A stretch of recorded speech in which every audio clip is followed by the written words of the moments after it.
Buenas noches, Martín Granowski, hola Fer Buenas Cerolini, noches. Irina Hauser, Buenas. Emán Lecher. ¿Cómo están? Bueno, estamos para el arranque con Horacio Lutzky. Horacio es abogado, es periodista, es autor de Yossi, el espía arrepentido, y también es autor de un libro que les recomiendo sobre el encubrimiento, se llama Brindando sobre los escombros. ¿Cómo te va, Horacio? Buenas noches, ¿cómo estás? Gracias por estar acá. No, al contrario, un placer. Yo decía, la única certeza es el encubrimiento respecto ya de la investigación. ¿Estás de acuerdo? O reformulo la pregunta. Siempre los aniversarios son muy interesantes en qué nos dicen en el presente, es decir, qué está pasando en el presente en estos tiempos respecto de un hecho o un evento, en este caso el atentado a la AMIA. ¿Qué es lo que hoy el atentado a la AMIA nos dice a 30 años? A 30 años nos dice que ya hay una certeza, que es que el Estado argentino, a través de sus máximas instancias, encubrió, desvió la investigación, denegó verdad y justicia a las víctimas, a sus familiares, no meramente por impericia, como tanto se ha sostenido, sino por una práctica deliberada, y esto ya ha sido dicho hace un mes atrás por la Corte Interamericana de Derechos Humanos, que emitió una durísima sentencia contra el Estado argentino. Dicho sea de paso, gracias a la lucha de un grupo de familiares de las víctimas, una asociación civil llamada Memoria Activa, que desde un primer momento comenzó a denunciar las visibles irregularidades, y gracias a eso ha obtenido una sentencia ejemplar que además compromete al Estado hacia futuro, porque señala básicamente que la sociedad no ha tenido verdad y justicia por este desvío intencionado, pero además por las prácticas de los servicios de inteligencia. Y yendo a tu pregunta, eso nos trae al presente, porque ahora se anuncia el retorno de la vieja CIDE, se anuncian proyectos de juicios en ausencia, y lo cierto es que se va a llevar una hipótesis, en definitiva, pero cuando se ha obturado, se ha podado todo lo que tiene que ver con la realización local del atentado, ¿no? A ver, nos vamos. Que digan por orden de quién y para qué, porque si se probó que el jefe de la CIDE, Anzorregui, junto con el juez federal de la causa, Juan José Galeano, con dos de sus fiscales, Mühlen y Barbacha, con el jefe del Departamento de Protección del Orden Constitucional, o sea, la Policía Federal, que dicho sea de paso, vos mencionaste otro libro que lo escribimos junto con la colega Miriam Lewin, que quedó demostrado que los servicios secretos de la Policía Federal infiltraron un topo en la comunidad judía a lo largo de los años previos a los atentados, y que, bueno, esta persona suministró a sus jefes toda una cantidad de información. Yossi, sobre el que se hizo una serie de dos temporadas muy interesante, por otra parte. El jefe era el comisario Palacio, supongo, a quien te está Era refiriendo. uno de los jefes, Carlos Castañé. Bueno, justamente en la tapa de este libro, que se llama Brindando sobre los escombros, que es del año 2012,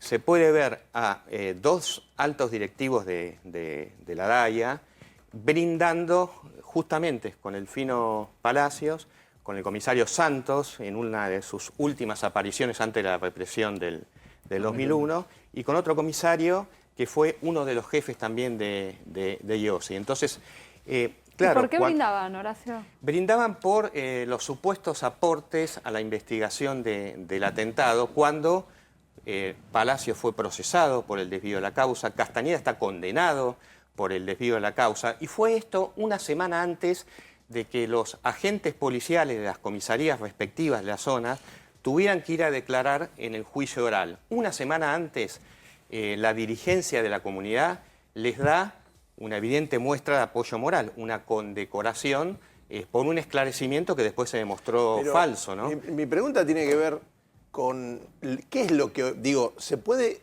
saber, porque es mucha gente la que está mencionando, se puede saber lo que ocultaban, porque me hace acordar un poco al crimen de Loan. Uno no sabe dónde está el chico, pero sí que hay un montón de gente que quiso tapar cosas. Pero no sé si en particular se sabe, si todos saben dónde está la criatura o qué defienden. En este caso me parece lo mismo.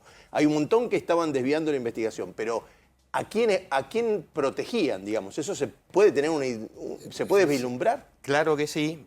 Convengamos, a ver, en una primera aproximación. Si vos tenés que la cabeza de los servicios de inteligencia el poder judicial, donde intervinieron además otros altos funcionarios, el poder político de entonces, porque Menem estuvo imputado por haber ordenado el desvío de investigación. Si vos tenés que se le pagó $400.000 a Carlos Tejeldín, a un preso, para que diga los culpables son aquellos. Plata de la CIDE, ¿no? Plata de la CIDE, o sea, plata del Estado, plata del gobierno en forma encubierta. Si todo eso se hizo, evidentemente, uno tiene que pensar que fue con ciertos acuerdos, incluso a nivel internacional. Porque para el atentado más grave contra una comunidad judía después de la Shoah, después del Holocausto, con el impacto que esto ha tenido, con las repercusiones que sigue teniendo, no puede concebirse que el señor Anzoregui y un juez federal se les ocurrió tomar casi $500.000, desviar una investigación por las suyas. Bueno, claro. El expediente judicial nos dice eso, que es absolutamente increíble. Ahora, yendo un poquito más allá, ¿qué estaba pasando en Argentina y en el mundo en esos momentos? Bueno, había un gran operativo de tráfico ilegal de armas y explosivos hacia Croacia, hacia los Balcanes, que se hacía en violación a un embargo de Naciones Unidas, pero con el evidente visto bueno de los Estados Unidos. Es decir, y esto ya no es una conjetura, sobran las pruebas. Entonces, Estados Unidos era garante, supuestamente para que no llegaran armas, pero como tantas veces ha ocurrido, claro, tuvo en Menem un socio para hacer ese tráfico de armas. Y ahí actuaban agentes sirios, agentes iraníes, agentes croatas que participaron de ese tráfico. Menciono un solo nombre que a los más grandes acá nos va a traer un recuerdo de los 90, Montserrat Alcázar. Montserrat Alcázar no estaba de visita acá, no estaba por un festival de cine y video. Ibrahim al-Ibrahim estuvo a cargo de la aduana de Buenos Aires cuando no sabía ni siquiera hablar castellano. Era pareja de Amira Yoma en ese momento. Sí. Entonces, todos esos movimientos tenían un propósito determinado y el gobierno era socio de muchos de los personajes que después fueron sindicados como teniendo que ver con el atentado, porque había negocios en común.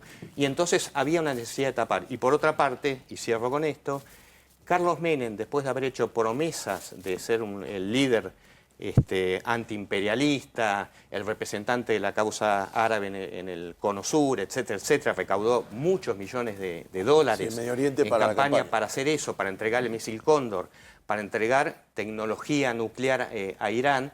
Bueno, va en el año 91, en sus primeros viajes al exterior, y le dicen, James Baker le dice, esto está contado por Domingo Cavallo, en un libro que se llama El peso de la verdad, cuando viajan y se encuentran con Gaddafi, ya siendo gobierno, Gaddafi le dice, ¿y el Cóndor para cuándo?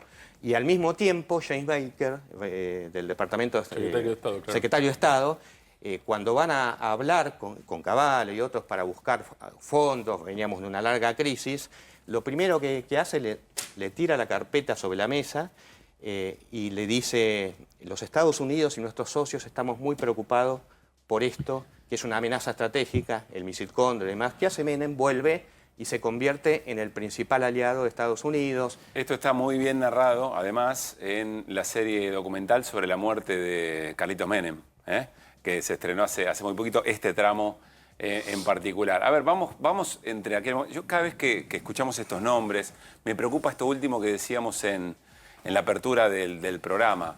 No es solamente el riesgo del olvido de las víctimas, de la impunidad, también es contarle a las nuevas generaciones quiénes eran estos personajes, porque es la trama de la Argentina contemporánea, sigue siendo la Argentina contemporánea. Hoy Patricia Bullrich, la ministra de Seguridad, en el marco del acto por los 30 años del atentado, hizo una afirmación respecto a la responsabilidad de Irán en el atentado de esta manera. La que fue amenazada, golpeada, fue la Argentina, y está absolutamente probado que el atentado se organizó desde la Embajada de Irán en la Argentina, y eso es algo que implica un crimen de lesa humanidad. ¿Qué está probado, Horacio, en términos de la responsabilidad de Irán, completa, parcial o no, o nula? Yo personalmente creo que hay muchísimos indicios de la responsabilidad de Irán, así que no es que impugno esa hipótesis. El problema es que aparte de periodista, soy abogado y entonces esta es una respuesta jurídica la Sí. que hay. Y en la causa no hay prácticamente nada, más que informes de inteligencia. El fallo de la Corte Interamericana fue muy crítico en este sentido, que debe haber transparencia. Hace que muy sí, poco tiempo, hace meses. un mes. Sí. Donde dice no es que los estados no tengan que tener servicios de inteligencia, los tienen que tener, pero a la hora de volcar eso a los expedientes tienen que dar garantías de verdad, de poder confrontar esos elementos en términos probatorios de un debido proceso. Eso no está. ¿Y pero ¿y de dónde saca la ministra tanta certeza? Ha hecho una Porque afirmación... dice absolutamente. Vos decís hipótesis y Pablo te pregunta por qué está absolutamente probado. Porque por un lado hay una cuestión geopolítica en la cual se quiere meter la causa AMIA y hay maniobras también de prensa gigantescas. Una de ellas, se sigue diciendo, hoy se dijo, todos los días se dice, de que la justicia federal, la Cámara de Casación, determinó en un fallo la responsabilidad de Irán en ambos atentados. Falso. Desafío a cualquiera que me traiga la parte resolutiva de un fallo de casación que haya dicho eso. No lo dice. No, lo que hicieron es una cita nada más. No, es la parte, es los considerandos de un fallo un de juez, tres, ¿no? Claro. del fallo de Maíquez. Claro, citaron Ni una cosa. siquiera es la parte resolutiva, es una consideración en un tema que no estaba sometido procesalmente a decisión. Y por otra parte, el atentado de la embajada es competencia originaria de la Corte. Jamás la Cámara de Casación podía establecer una responsabilidad. Quiero entender en la bien esto que Corte. está diciendo, Horacio. Vos decís que por un considerando, es decir, por una consideración que hizo en un fallo que tenía que ver con el encubrimiento, en realidad, ¿no? Todo ese trabajo. Sí. Vos decís que por una consideración de uno de los jueces de Cámara que dijo que para él la responsabilidad era totalmente de Hezbollah, ¿no? Si no me equivoco. Sí, de de Hezbollah Hezbollah respondiendo a y- Irán. Exactamente, Hezbollah. Todos estamos repitiendo que hay un fallo judicial que se indica esa responsabilidad. Sí. Es la fake Déjame news más decirte importante de algo los últimos sobre esto. tiempos. Hubo una difusión de esa sentencia completamente deliberada, donde lo que se subrayaba era que la noticia era esa. Porque también hay una costumbre de que mucha gente no lee el fallo, Sí. que agarra y copia lo que dice un extracto que le mandan a los medios, y eso fue deliberado, porque lo que se quería transmitir era eso. Pero vos te ponías a leer el fallo, y el fallo, como bien dice Horacio, no decía eso. A ver, yo entiendo que vos no estás diciendo ni que Irán no haya tenido nada que ver, ni que Hezbollah no hubiera estado involucrado. Vos lo que decís es que ese fallo no dijo eso y que en términos jurídicos no hay elementos probatorios suficientes para avalar una hipótesis que probablemente sea. Esto es lo que estás diciendo. Sí, hay dictámenes de fiscales, hay informe de inteligencia, eso, como en tantas otras causas. Y permitime algo que no es conocido, Sí. porque hoy veía a la salida del acto el jefe de gabinete, Guillermo Francos. Guillermo Francos, repetir con entusiasmo que se va por el juicio en ausencia como forma de resolver esto. Juicio en ausencia tiene que ver, bueno, no están presentes las personas que están señaladas en la causa como responsables para ser juzgadas y entonces el juicio se lleva adelante de la misma manera sin la posibilidad de ejercer esa defensa, digamos. Claro. Eso sería juicio en ausencia. Sería un juicio en ausencia. Llevamos esta hipótesis, nadie va a contestar, se los va a condenar. Sí. Sí. Básicamente es lo que se espera y con esto se cierra la Claro. causa siendo mal pensado, pero la verdad que las veces que fui mal pensado no me equivoqué. Sí, con la lamentablemente. expectativa de cerrar la causa. Ahora, ¿qué decía el actual jefe de gabinete en el año 2000 en un proyecto de resolución presentado a la Cámara de Diputados? En el año 2000. Sí. ¿Era diputado Francos? Sí, era diputado y junto con otros dos diputados, Franco Caviglia y Arnoldo Lamisowski, era del sector de Caballo, Caballo. Sí. ¿no es cierto? Presentó el expediente 1656, donde, cito simplemente, es un extenso trabajo, Sí. excelente trabajo, yo no dudaría en firmar al pie, renglón más, renglón Con menos. todo lo que sabés, firmarías lo Sí, que sí, dijo lo que Guillermo presentó. Franco, actual jefe de Sí, gabinete sí. en el 2000 como diputado. Sí. ¿Qué dijo qué? Bueno, leo solo unos párrafos, pero Sí. recomiendo abarcarlo completo, ¿no? El Hezbollah y el atentado a la AMIA. Dice, mucho se ha escrito sobre la posible participación del Hezbollah en los atentados a la AMIA y la Embajada de Israel. Sin embargo, creemos que la ligereza y superficialidad con que se ha abordado este tema se deben sobre todo a dos elementos sustanciales. El primero, la falta de conocimiento de la compleja realidad del Medio Oriente, y segundo, a la premeditada intención de culpar a organizaciones extrañas a nuestra realidad política para de ese modo ocultar a los verdaderos responsables de los crueles ataques en Buenos Aires. Decimos esto ya que pensamos que es más fácil encontrar culpables a 14.000 kilómetros de distancia en organizaciones políticas que ni siquiera entendemos, para no buscar investigar en las responsabilidades de personajes que destaparían una ola de pactos y negociaciones secretas. Bien. Guillermo Francos en el 2000 decía, esta pista tiende a tapar la pista siria eventualmente. Y Siria. Y hoy está diciendo lo contrario. Hoy avala la posibilidad de un juicio en ausencia. ¿Puede haber pasado algo entre ese momento y hoy en términos de una investigación o de que tenga valor probatorio como para que Francos cambie tanto de opinión? No, sigue pasando lo mismo. A partir del 2003 lo que hubo es el informe Toma, elaborado junto con otros servicios de inteligencia, pero que tienen el mismo eje. Es decir, vuelven a que tal escuchó, vio en tal lugar, tal conversación, tal... Perdón, en alguno de los dos casos, la embajada o el de la AMIA, que se menciona que hay algún resto humano, ¿existen todavía esos restos humanos o existieron alguna vez? De los atacantes, ¿no?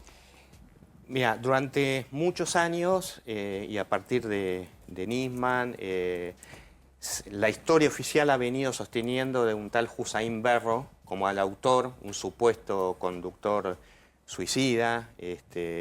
Entraríamos acá, bueno, en un detalle si hubo conductor suicida o no. Por eso, pero restos humanos, ¿hay algún pedazo de cuerpo guardado? En el 2017 finalmente se mandó un resto genético que se lo comparó con los de los hermanos de este Berro que viven en Estados Unidos.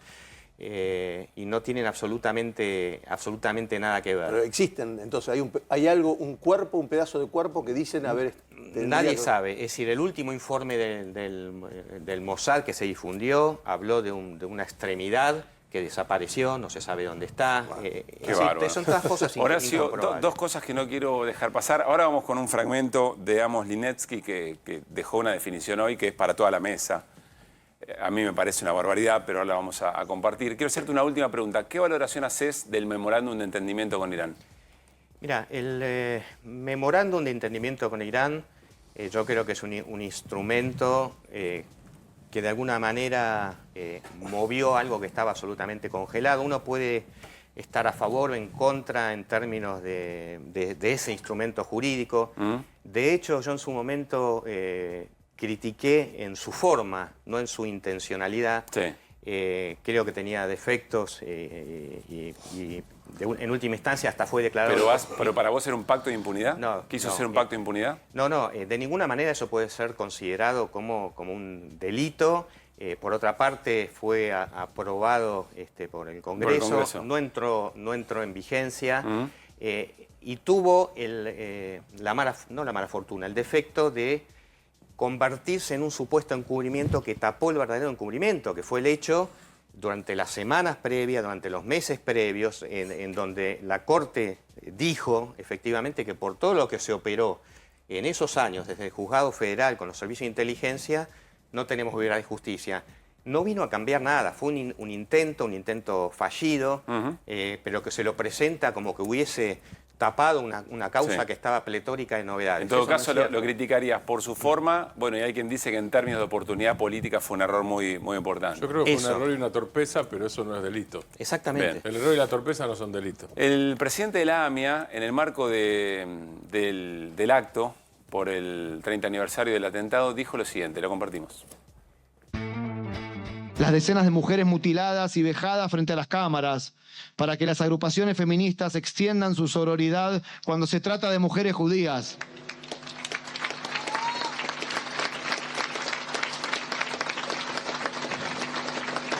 Quizá la consigna de que el cuerpo de la mujer no debe ser un campo de batalla, o las tan nombradas "te creo hermana", o "ni una menos", tengan una letra chica que no leímos y dice "salvo que sea judía". Bueno, yo francamente dudé si ponerlo porque me da la sensación que lleva la charla a otro lugar y mezcla nuevamente en esto del uso y abuso del atentado, de la causa, me parece que mezcla cosas.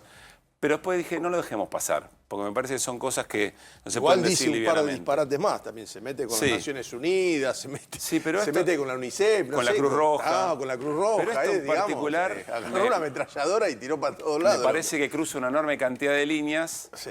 al calor del dolor, al calor de la tragedia, UNICEF, sí, por eso. para toda la Argentina, digamos, ¿no?